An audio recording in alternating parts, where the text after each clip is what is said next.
Good day, I am Ben Bernabe and my report is all about detention basins.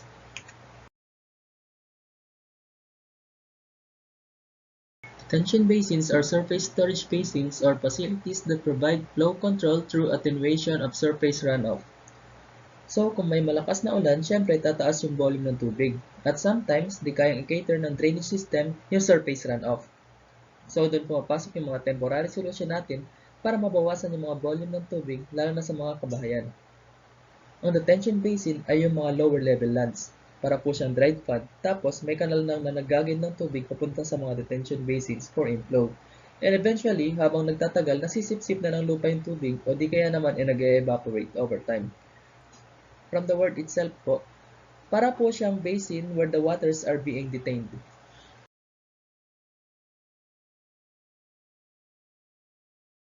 So ito yung mga advantages ng paggamit ng detention basin. It can cater for a wide range of rainfall events. And nga sasabi ko, kapag umuulan o nagkakaroon ng runoff, pwede niya i-cater yung surface runoffs. Can be used where groundwater is vulnerable if lined. So, pwede nga po siyang i-align sa mga lugar kung saan vulnerable ang groundwater. Meaning, mas mabilis po mag-pass through yung tubig sa mga cracks ng soil or mas mabilis po siyang nasisipsip ng lupa. Simple to design and construct. Napaka self-explanatory naman po, no? Compare po sa mga drainage na kailangan mag-design ng maigi, mas madali itong pagplanuhin at gawin.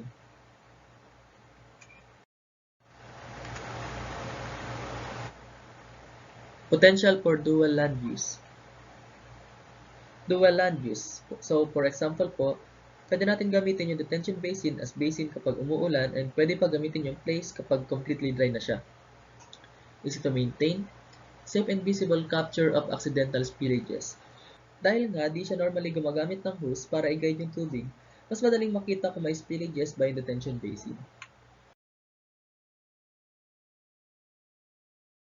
Siyempre, may mga disadvantages din ang paggamit nito. Like, little reduction in runoff volume. So, siyempre, kung continuous ang pag-ulan, kunti lang ang mababawas nito sa runoff. Hindi rin masyadong mararamdaman, lalo na kung mababaw lang yung detention basin natin. Detention depths may be constrained by system inlet and outlet levels. So, ayun. Poorly maintained inlet won't let the water in, and same sa outlet. Yung ibang ganito kasi may outlet papunta sa mga maliliit na labasan, as I mentioned, na ginagamit siya as dual land use.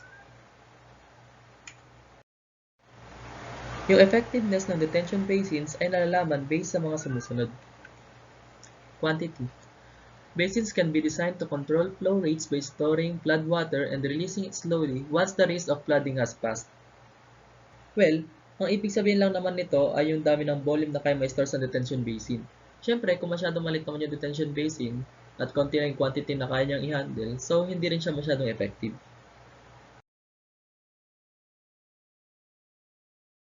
Quality. Settlement of solids in slow or slow-moving water. So, possible po kasi na mag-erode yung lupa sa pag-agos ng tubig. Absorption by the soil. Ito po yung kakayahan ng lupa na sumipsip ng tubig na nakastore dito or nasa ibabaw nito. And biological activity. So, pwede po kasi sa detention basin, may mga punong nakatanim or something, mga halaman, ganun. Yung mga puno, pwede niyang sipsipin din yung tubig nun. So, nakakadagdag siya sa quality ng detention basin.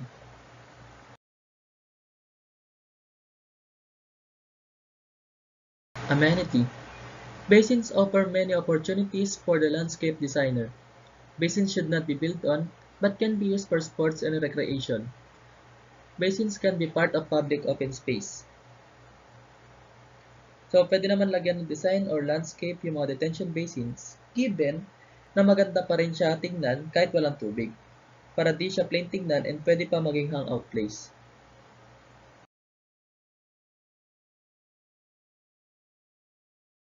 Maintenance. Litter or trash removal, inlet-outlet cleaning, vegetation management, sediment monitoring and removal when required.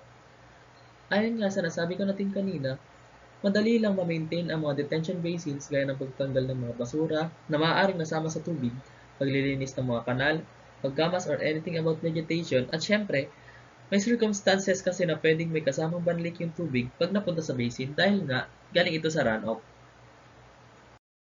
So, hello po. I am Kenneth Tolentino, the SAN reporter. And ang report ko is about the difference between detention and retention ponds, dry detention basin, advantages and disadvantages. And yung last ko is yung maintenance consideration. So let's start in the difference between detention and detention ponds. So bago po natin alamin yung difference ng detention and retention ponds, alamin po natin yung definition nila. So detention ponds. A detention or dry pond has an orifice level at the bottom of the basin and does not have a permanent pool of water. All the water runs out between storms and it usually remains dry. So yung detention basin or detention pond is an area kung saan yung ulan or storm water is temporarily stored. So makikita natin dito sa picture sa baba yung itsura ng isang detention pond. So for temporary lang, ibig sabihin hino-hold niya yung rainwater for a little time. Then it goes away or eventually nagde-drain siya slowly.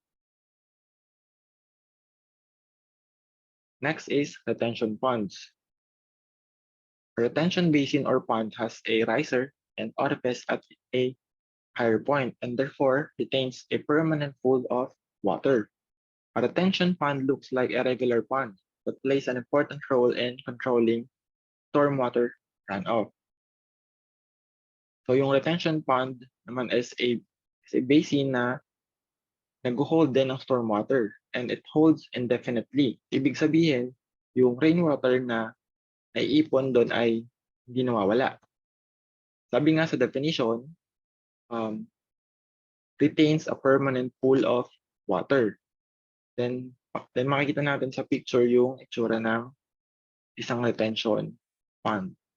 Sa main difference of detention pond and retention pond is just yung detention pond, it holds rainwater pero slight for a little time lang or saglit lang.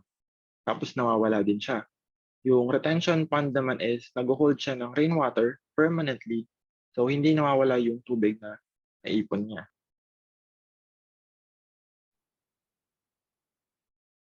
The next is yung dry detention basins. Dry detention ponds generally use a very small slope to divert water. The inlet needs to be not more than 50% higher than the outlet to ensure the correct amount of water flow through the system. So yung dry detention basin, so halos same lang sila nung detention pond. So isa tong excavated area or basin ginagamit for short-term detention or short-term detention of stormwater to prevent and protect from flooding. So makikita natin sa picture sa baba ang itsura ng isang detention basin. Next is the advantages and disadvantages of dry detention basins. So advantages. First is yung surrounding areas have vegetative buffer that can withstand dry or wet conditions.